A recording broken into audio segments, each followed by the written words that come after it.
ఎప్పుడైనా ఒక పవిత్రమైన కార్యక్రమాన్ని సంకల్పిస్తే ఆ పవిత్రమైన సంకల్పానికి కూడా ప్రజలు సహకరించాలి.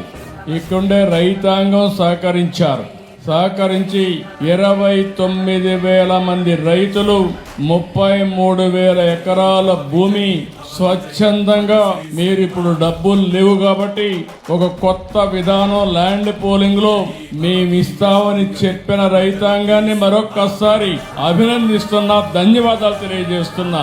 దానిపైనే ఆ సంకల్పం కూడా మీ అందరిలో వెంకటేశ్వర స్వామి కల్పించాడని నేను మనస్ఫూర్తిగా నమ్ముతున్నాను. 25 ఎకరాల భూమి, పవిత్రమైన ప్రదేశం, కృష్ణా నది ఒడ్డున వెంకటేశ్వర స్వామి దేవాలయం. ఇది ఒకసారి గుర్తు చేసుకుంటే అదే మనకు ఒక శక్తినిస్తుంది.